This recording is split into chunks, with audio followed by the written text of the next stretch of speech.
আজি লৈ আহিছোঁ মই দুবিধ লাচি পদ্ধতি। এইকেইদিন বিহু বুলি বহুতখিনি দৈ যোগাৰ কৰা হৈছিল আৰু জলপানৰ লগত দৈ খাই প্ৰায় আমনিয়ে লাগিল। আপোনালোকৰ আমনি লগা নাইনে বাৰু? আহক আমি অতি স্বাস্থ্যসন্মত আৰু গৰমৰ উপযোগী লাচি বনাই খাওঁ। আজি মই দুটা পদ্ধতিত খুব সহজতে বনাব পৰা লাচি কাপ দুটা আনিছোঁ।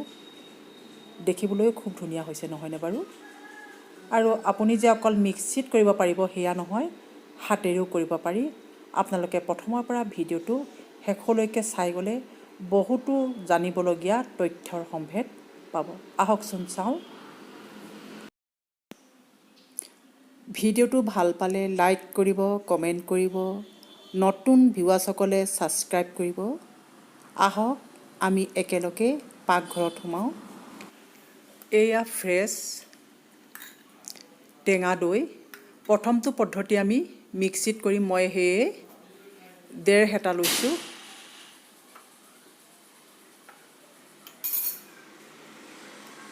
চুগাৰ ফ্ৰী লৈছোঁ মই।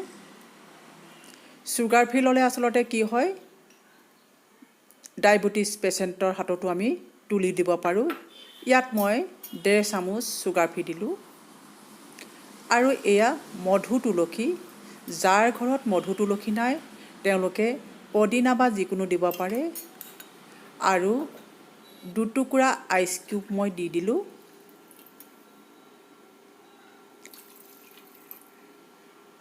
ফিল্টাৰ কৰা ফ্ৰেছ পানী মই 1.5 কাপ দিছোঁ। আৰু এইখিনি মিক্সিত এনেদৰে পিহি ল'লোঁ। দেখিলে আইচ দিয়াৰ লগে লগে খুব ধুনীয়াকৈ ওপৰৰ ফালে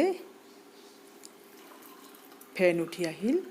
আৰু এয়াই হৈছে লাচি পদ্ধতি।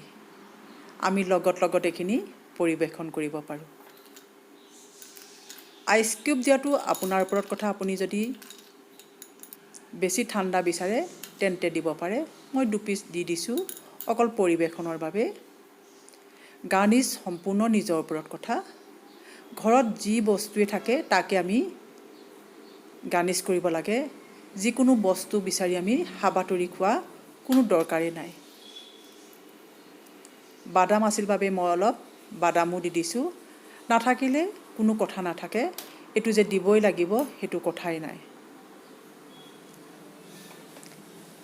আৰু এই গিলাচ যদি চাকৰিৰ পৰা ঘূৰি অহা গিৰিহঁতৰ হাতত বা স্কুলৰ পৰা অহা সন্তানৰ হাতত তুলি দিওঁ তেন্তে কিমান ভাল পাব নহয়নে বাৰু? আৰু ঘৰলৈ অহা তৎক্ষণাত আলহীৰ হাতত আমি এনেদৰে 2 মিনিট সময় নলগা এনে লাচি যদি তুলি দিওঁ আপোনাৰ শলাগ নলৈ নোৱাৰে।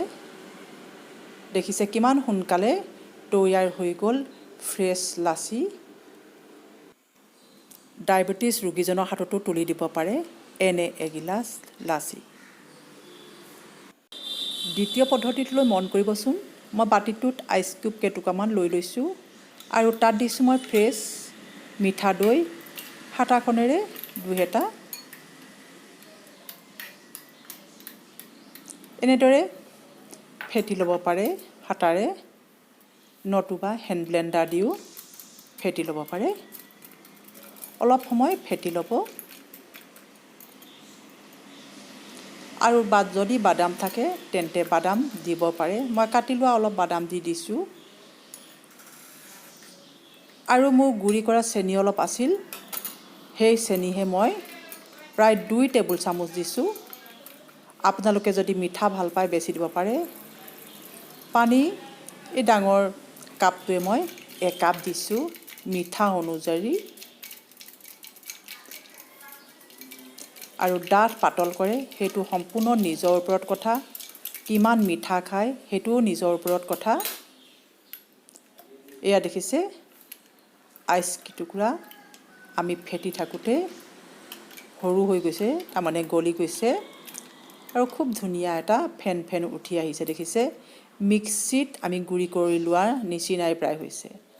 আৰু এয়া হৈছে ৰ'জ চিৰাপ। আমি চৰ্বত খাবৰ কাৰণে ঘৰতে ৰ'জ চিৰাপ আনিয়ে থওঁ।